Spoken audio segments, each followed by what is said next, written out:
Salutare la un nou episod de Minecraft. De data asta vă prezint mașina de la Coca-Cola. E un mod. Ok, asta e mașina. Puteți... Bine, o să pun și asta. Și Veroșa lumea filmează dacă înțelegeți. Bun. Asta e remorca. Da, n-are nimic. Ok, o deschidem. Deci scrie acolo nou. Ok. Și puteți spune chestii și ar fi fain dacă s-ar pune așa că ceva înăuntru și adică nu știu dacă merge și asta puteți să mergeți. Wow. Wow. E fain. Și da, e cam băguit. Bun. Chiar vreau să văd dacă... Stai.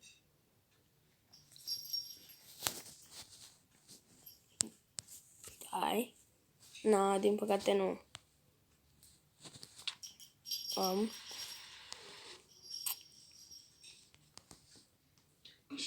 Și s-a pus.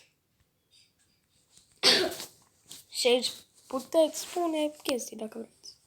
Cam așa arată. Open. Da. Și arată bine.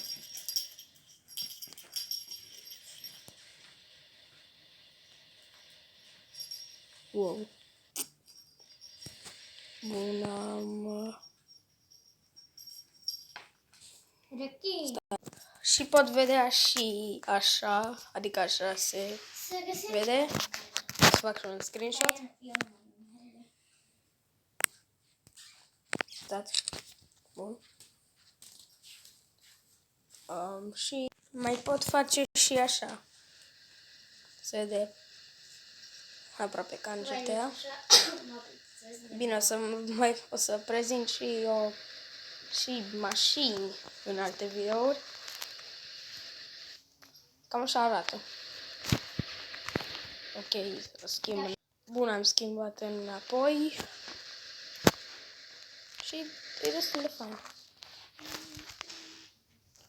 Și luminează. Da.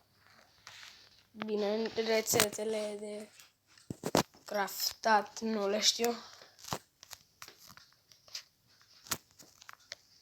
Bine.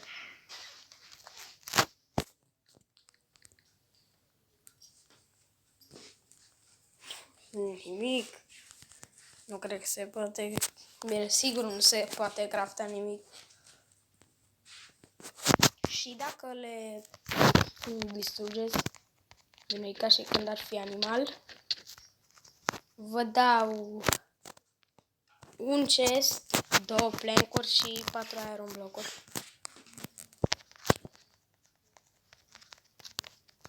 Stai. Și asta la fel, cred. Da, perfect.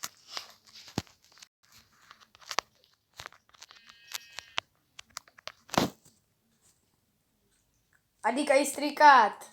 Mă rog. Bravo că te rog. Așa-i zic totul. Da, o spawnez 1000. Nu, run. Spawnez 1 miliard. Și din astea... Ok, să full. Pentru că o să vină Loricica. Bun.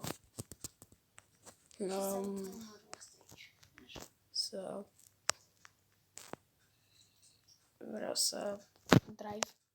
Stai. Nu. Bun.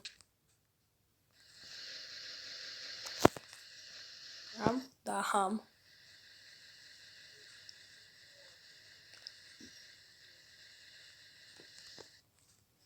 Nu cred că iau damage mobii când îi Când trec prin ei. Nu iau.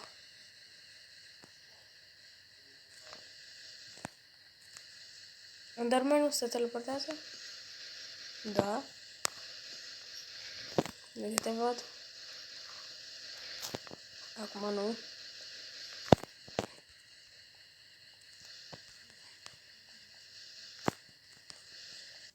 Bun, și cam asta a fost episodul de astăzi. Da, revedere!